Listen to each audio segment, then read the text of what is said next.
E aí, galera do segundo ano do CETEP, beleza? Professor Luiz Sérgio, professor de Física, voltando aqui agora com a aula 2 sobre dilatação térmica, né? Na aula 1 nós fizemos uma introdução à dilatação térmica, que no final das contas foi uma revisão, né, sobre o que nós já vimos visto em sala de aula.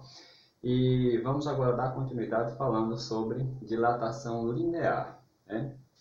Então, muita atenção que para algumas turmas esse conteúdo aqui é como se fosse uma espécie de revisão, né? Assim como foi o vídeo 1, e para outras será a continuação de um assunto que nós havíamos iniciado em sala, beleza? Então, a dilatação linear, como nós vimos, ela ocorre em materiais que têm formatos de barra, né? Porque ela ocorre somente em uma direção, né? Se a temperatura aumentar, ela aumenta para os lados, né? Pode aumentar para cima e para baixo, mas esse aumento é desprezível em relação aos lados. Então, no final das contas, a gente diz que aumenta só para os lados. Então, como aumenta só em uma direção, dilatação linear. Então, vamos observar quais são as características da dilatação linear.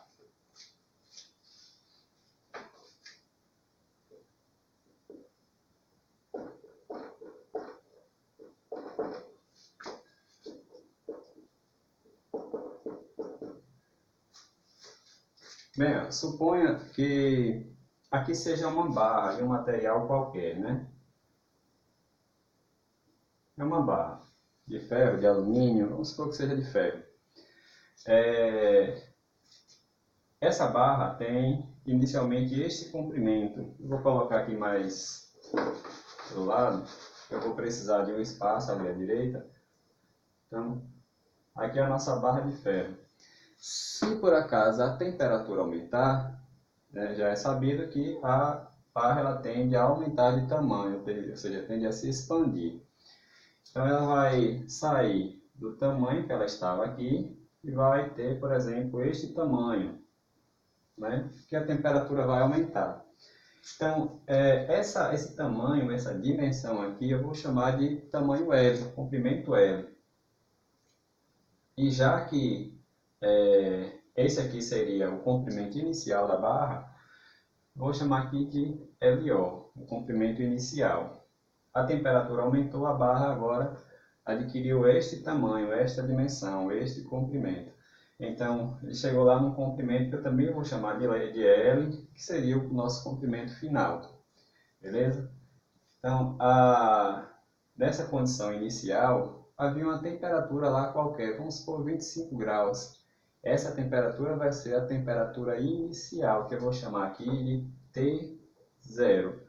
Lembrando que em algumas literaturas, né, alguns livros, alguns autores, ao invés de representar a temperatura por T, ele chama a temperatura aqui de θ, a letra grega θ 0. Mas, para não complicar tanto, vamos representar aqui temperatura por T, T0. 25 graus, por exemplo, né? Então, você colocou essa barra de ferro ao sol e lá no sol está 40 graus, né? Temperatura maior, né? A barra vai se expandir e vai chegar a temperatura de 40 graus. Essa temperatura eu vou chamar aqui de temperatura final e representar aqui por TF. Temperatura final. Beleza? Então observe que a barra aumentou este tamanho. Antes a barra tinha esta dimensão, este tamanho. Quando a temperatura aumentou, ela se expandiu este pedacinho aqui, ó. Então esse pedacinho que a barra aumentou recebe um nome. Qual é o nome? Ou é representado por uma letrinha. Vai ser representado por ΔL, ou variação do comprimento. Beleza? Professor, você está falando só da expansão, né? Que a temperatura está aumentando. E se por acaso ela diminuísse? Se por acaso a temperatura se a temperatura diminuísse, o corpo iria se contrair. Aí ele vai se contrair quanto? Ele vai se contrair isso aqui, ó.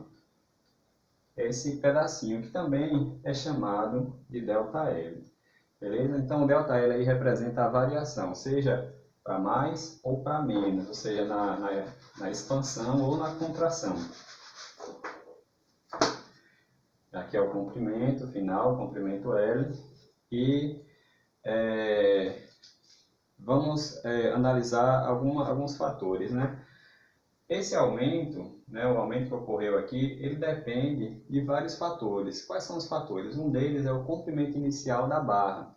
Antes de falar sobre isso, vamos deixar aqui quem é quem, né? Onde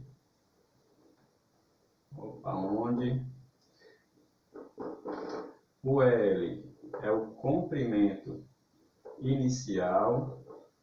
Lembrando que esse comprimento aqui será dado em metros. Vou colocar aqui entre parênteses M, porque o comprimento é dado em metro. O LO, desculpa, aqui é o comprimento inicial LO. O L, que algumas literaturas também chamam de LF, mas eu vou representar somente por L, será o comprimento final, também dado em metros. O T0 é a temperatura inicial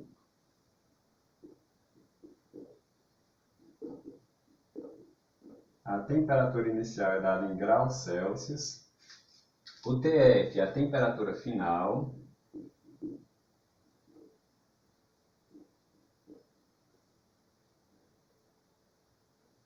Que também será dada em graus Celsius. Uma outra coisa, voltando agora sobre o aumento, né, que eu tinha iniciado a falar. Alguns fenômenos influenciam aqui nesse aumento da barra, ou na diminuição dela, né? Vamos supor que essa barra aqui seja de ferro, como eu já havia dito antes.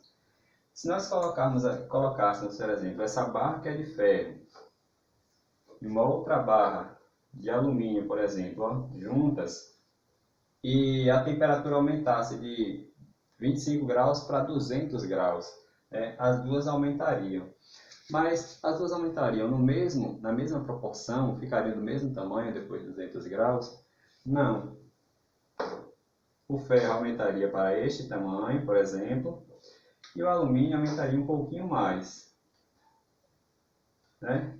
A variação de temperatura foi a mesma, né? De 25 graus para 200. Só que o alumínio se expande mais. Por quê? Porque isso é uma característica do alumínio. Então, essa característica que todos os materiais têm, nós chamamos, né, de coeficiente de dilatação linear, ou simplesmente coeficiente de dilatação. Como a dilatação é linear, nós chamamos então de coeficiente de dilatação linear, que é uma característica que todo corpo tem, que diz o quanto esse material vai variar, vai aumentar ou vai diminuir conforme a variação da temperatura. E esse coeficiente de dilatação linear nós iremos representar pela letra grega alfa. Então o alfa aqui representa o coeficiente de dilatação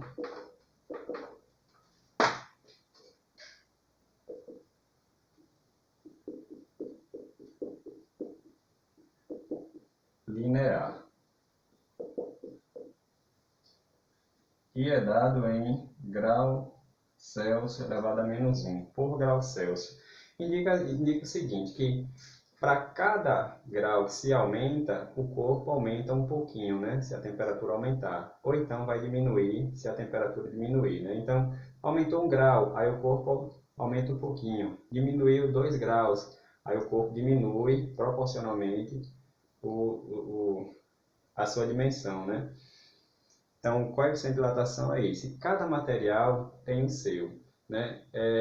No PDF que eu deixei para vocês, tem uma tabelinha lá indicando quais são os coeficientes de dilatação linear de alguns materiais. Dê uma olhadinha lá e veja cada um desses coeficientes. Veja que uns têm valores maiores, outros valores menores, né? Isso quer dizer que os que têm valores maiores se dilatam mais em relação àqueles que têm valores menores.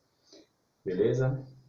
Então, pessoal, para não ficar tão grande esse vídeo, eu vou dar uma paradinha aqui e vou continuar agora mostrando a fórmula do coeficiente da dilatação linear. Beleza? Então, até o próximo vídeo e já fui!